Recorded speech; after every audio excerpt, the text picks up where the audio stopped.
در مرکز استان آذربایجان شرقی یکی از کهن‌ترین و معروف‌ترین رشته کوه‌های سرزمینمان ایران قرار دارد. سهند، دامنه این رشته کوه باشکوه در طول اعصار مأمن امن مردمان غیور این دیار در برابر هجوم بیگانگان بوده است. یکی از زیباترین و عجیبترین روستاهای صخره‌ای جهان در دامنه سهند قرار دارد. کندوان در 60 کیلومتری جنوب غربی تبریز و 18 کیلومتری شهر اسکو واقع شده. قدمت این روستا را بیش از 3000 سال تخمین زدند. کندوان را گندوقان نیز میگویند که به زبان آذری به معنای محل طلوع خورشید است. در مورد تاریخچه سکونت انسان در این روستا روایت‌های گوناگونی وجود دارد. برخی محققان ساکنان اولیه این روستا را مهاجران دریاچه ارومیه می‌دانند که در زمان جنگ‌های ایلام و آشور به این منطقه پناه آورده بودند. روایت دیگری نیز وجود دارد. در قرن 7 هجری و در پی حمله وحشیانه مغولان به سرزمینمان ایران، اهالی روستای حیله‌ور برای در امان ماندن از تاخت و تاز این قوم مهاجم به صخره‌های کندوان پناه آوردند. کندوان به همراه روستای کاپادوکیه ترکیه و داکوتای آمریکا 3 روستای صخره‌ای جهان محسوب می‌شوند. جاری بودن زندگی در بافت قدیمی این روستا آن را از 2 روستای دیگر متمایز کرده و به آن ویژگی و هویت تاریخی و فرهنگی بخشیده است. صخره‌های کندوان در اثر فعل و انفعالات آتشفشانی کوه سهند به وجود آمده است. توده‌ها و گدازه‌های مذاب آتشفشانی به وسیله برف و باد و باران در طی هزاران سال شکل گرفته و به سکونتگاه بشر تبدیل شده است. توده‌ها و گدازه‌های مذاب آتشفشانی به وسیله برف و باد و باران و طی هزاران سال شکل گرفته و به سکونتگاه بشر تبدیل شده است. ویژگی شاخص کندوان معماری صخره‌ای و منازل روستایی آن است که از طریق حفر سنگ‌های کله‌قندی معروف به کران پدید آمده و منظره‌های اعجاب‌آور را در یکی از خوش آب و هواترین نقاط ایران به وجود آورده است. از مشاغل مهم مردمان این روستا میتوان دامداری، کشاورزی و باغداری را نام برد. این روستای ییلاقی و تاریخی در کنار رودخانه کندوان قرار دارد و کوهستانی بودن منطقه سبب جاری شدن جویبارها در سطح روستا شده که به رودخانه کندوان میریزد. در گذشته نام این مکان تاریخی کند جان بوده، به معنی محلی برای حفظ جان. در حال حاضر نیز در شناسنامه اهالی کندوان پسوند کند جانی استفاده می شود. در اطراف روستای کندوان مراتع سرسبز و زیبایی وجود دارد که عشایر منطقه را به سوی خود می کشاند. سراسر شرق دره را نیز درختان بید کوهستانی، گردو، نارون و بادام پوشاندند. روستای کندوان از مراکز مهم گردشگری منطقه به شمار می رود و همه ساله گردشگران زیادی از ایران و جهان برای بازدید این روستای سحرانگیز به این ناحیه سفر می کنند. از مهمترین سوغات کندوان می توان گردو، عسل، بادام، شیره انگور و از صنایع دستی آن گلیم، جاجیم و شالهای زیبای کلایقی را نام برد. کندوان در 15 اردیبهشت 1376 در فهرست آثار ملی ایران قرار گرفت.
رشته کوه سهند بعد از سبلان یکی از بزرگترین و مهمترین کوههای آذربایجان و از معروفترین کوههای آتشفشانی خاموش ایران به شمار می آید که در 50 کیلومتری جنوب تبریز و 40 کیلومتری شمال مراغه قرار گرفته است. این رشته کوه دارای 17 قله با ارتفاع بیش از 3000 متر است که بلندترین آنها قله گچگلی با ارتفاع 3707 متر از سطح دریا مرتفع ترین نقطه استان محسوب می شود. طبق نظر کارشناسان آخرین آتشفشان سهند حدود 12 تا 14 قرن پیش بوده است. پراکندگی آتشفشانی سهند از یک نظم کلی تبعیت نمی کند. این قلل آتشفشانی گاه به صورت منفرد و گاه به صورت متعدد و متحدالمرکز دیده می شود. آتشفشان قرمزگل قدیمی ترین آتشفشان سهند محسوب می شود که حدود 12 میلیون سال پیش فعال بوده است و همچنین 2 آتشفشان سلطان داغی و قارمیشداغ حدود 10 میلیون سال پیش فعال بوده و از مخروطهای شناخته شده آتشفشانی این کوهستان کهن است.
زمینشناسان معتقدند میلیون‌ها سال قبل این منطقه پوشیده از آب بوده و به احتمال زیاد دریای تیتیس در این منطقه قرار داشته است. حرکات کوهزایی پوسته زمین و ایجاد سلسله جبال آلپ فلات آذربایجان و ارتفاعات سهند را تشکیل داده است. طبق نظریه اکثر زمینشناسان توده سهند در دوران سوم زمینشناسی دارای آب و هوای معتدل و گرم بوده و سراسر منطقه را جنگل‌های انبوه می‌پوشانده و زیستگاه حیوانات عظیم الجثه محسوب می‌شده است. کشف استخوان‌ها و سنگواره‌ها در دره‌های این کوهستان این نظریه را تایید می‌کند. این سنگواره‌ها و استخوان‌ها اولین بار در سال 1337 در دره موردیچای یافت شدند و نشانگر وجود حیات در 6 میلیون سال قبل در دامنه سهند هستند. گذر زمان و تغییرات اقلیمی پوشش گیاهی و جانوری منطقه را به کل متحول کرده است.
رشته کوه سهند از شرق به غرب حدود 100 کیلومتر محاسبه شده. کوههای قوچگلی، جام، سهند، سلطان، دمیزلی، آقداق، شیرداق، چاناق، آتاشان از مهمترین و شناخته شده ترین قله های این رشته کوه زیبا محسوب می شوند.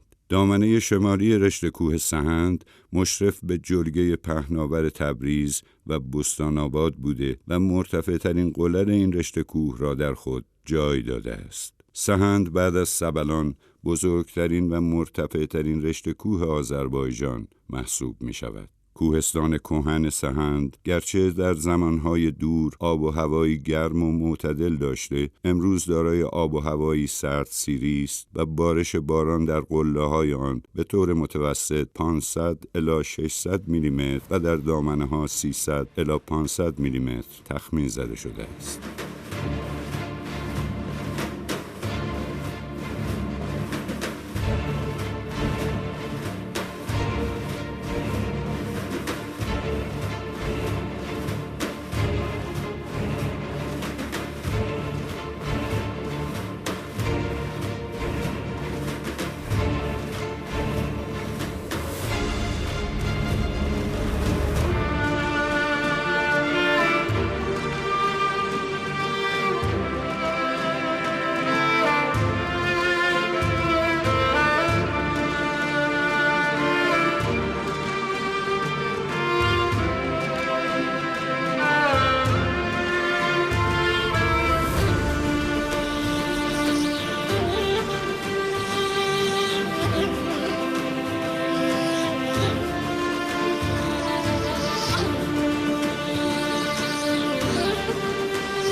در دامنه کوه سهند و در امتداد رودخانه‌های جاری از دل کوه، برکه‌ها و آبگیرهای بزرگ و زیبایی وجود دارند که چون زمردی چشمان هر بیننده را مسحور خود می‌کنند. هر کجا آب هست، آبادانی نیز شکل می‌گیرد. باغ‌های سرسبز و پربرکت و دشت‌های حاصلخیز دامنه سهند معیشت اهالی را تأمین می‌کند. ارتفاعات برفگیر سهند منشأ رودخانه‌های زیادی است که حیات و زندگی روستایی و عشایر را در این منطقه تداوم بخشیده است. حدود 19 رودخانه دائمی و 4 رودخانه فصلی از این کوهستان سرچشمه می‌گیرند. بخشی از آب این رودخانه‌ها از طریق دره قرانقو و رود قزلوزن به دریای مازندران می‌ریزد و بخش دیگر آب‌های این کوهستان به سوی دریاچه ارومیه سرازیر می‌شود.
سحند جایگاه خاصی در باورهای آیینی و اسطوره شناسی دارد. برخی محققان این قله را همان قله اسنوند می‌دانند که در اوستا از آن نام برده شده و محل ملاقات زرتشت با الهه آبها بوده است. از رودخانه‌های مهمی که از سحند سرچشمه می‌گیرند می‌توان آجی چای، لیقوان چای، سیداوا چای، بالا چای، صوفی چای و مورد چای را نام برد که با آب زلال و پربرکت خود حیات و آبادانی را در رگ‌های دامنه این کوهستان باشکوه جاری می‌کند.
رشته کوه سهند از دامنه شمالی خود به سومین شهر بزرگ سرزمینمان ایران مشرف است، تبریز.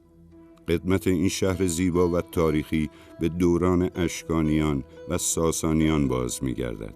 تبریز بارها پایتخت سلسله‌های گوناگون ایرانی همچون اتابکان، خوارزمشاهیان و صفویان بوده و در دوران حکومت قاجار نیز ولیعهد نشین محسوب می شده است. شماری از محققان بر این باورند که قدمت سکونت بشر در این منطقه به پیش از مادها باز می گردد. تبریز در دوران صفویه پنجمین شهر پرجمعیت جهان شناخته می شده است. در دست نوشته های مارکوپولو، جهانگرد مشهور ونیزی که در سال 1375 میلادی از این شهر عبور کرده، چنین آمده است: تبریز شهری است بسیار بزرگ با باغ‌های دلانگیز و زیبا. چند سال بعد، زمانی که محمد علی شاه قاجار در تهران مشروطه خواهان را سرکوب کرد، جنبش مشروطه در این شهر و به دستان غیرتمند ستارخان و باقرخان و دلاوران آذربایجان زنده ماند و به ثمر رسید. رشته کوه سهند از دامنه‌های جنوبی به شهر تاریخی مراغه مشرف است، پایتخت نجوم ایران، دومین کهنشهر آذربایجان. قدمت سکونت انسان در این مکان تا سده 8 قبل از میلاد تخمین زده شده است. این منطقه با فسیل‌هایی به قدمت 7 میلیون سال و به عنوان نخستین اثر ملی، طبیعی و فسیلی ایران شناخته می شود. مراغه نیز از حمله وحشیانه مغولان در امان نماند. این شهر زیبا و آباد در سال 618 هجری قمری پس از مقاومت‌های بسیار به دست قوای مهاجم مغول غارت و سوزانده شد.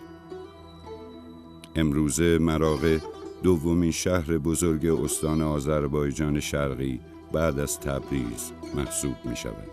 منطقه حفاظت شده سهند با مساحتی بالغ بر 58,000 هکتار در میان شهرهای مراغه، بناب، عجبشیر، تبریز و اسکو قرار دارد. این ارتفاعات زیستگاه انواع گوناگونی از پرندگان از جمله عقاب طلایی، دلیجه، کرکس، بلدرچین و کبک است. کوهستان سهند با 130,000 متر مربع مراتع ییلاقی دارای گونه‌های گیاهی همچون شبدر و یونجه بوده و مرتع و چراگاه بسیار مناسبی برای ایلات و عشایر منطقه محسوب می شود که همه ساله برای چرای دامها به این منطقه کوچ می کنند.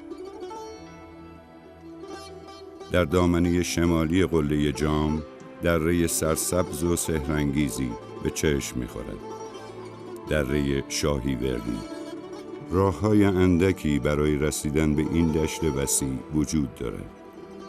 یکی از راه‌ها مسیر روستای چینی بلاغ است و گردشگران تا دره شاهی وردی را پیاده روی می‌کنند. آسان‌ترین مسیرها برای رسیدن به این بهشت کوچک از روستای زیبای قره بابا می‌گذرد. رودخانه رفت و چای نیز در مسیر خود از این دره زیبا عبور می‌کند و با پیوستن به رودهای کوچک دیگری که در شاهوردی جاری هستند به سمت جنوب روانه می‌شود. این دره زیبا در فصول گرم سال میزبان عاشقان طبیعت است که به دامان سرسبز و زیبای سهند پناه می‌آورند. فصلها در رشته کوه سهند از نظم خاصی پیروی نمی‌کند. به طور معمول زمستان طولانی تر است و حدود 8 ماه طول می‌کشد و فصل گرما کوتاه و گذراست. همین امر پیست اسکی سهند را به یکی از مهمترین جاذبه‌های گردشگری این منطقه بدل کرده است. از مسیر تبریز به بستان آباد و با عبور از روستاهای سعیدآباد و ثمرخزان میتوان به این ارتفاعات زیبا پا گذاشت. رشته کوه سهند از مهمترین مراکز گردشگری استان آذربایجان شرقی به شمار می رود.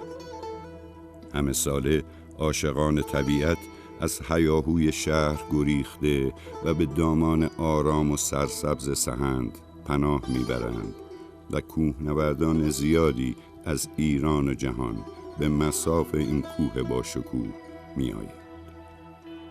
رشته کوه سهند از مهمترین مراکز گردشگری استان آذربایجان شرقی به شمار می رود. همه ساله عاشقان طبیعت از هیاهوی شهر گریخته و به دامان آرام و سرسبز سهند پناه میبرند و کوهنوردان زیادی از ایران و جهان به مصاف این کوه با شکوه میآیند.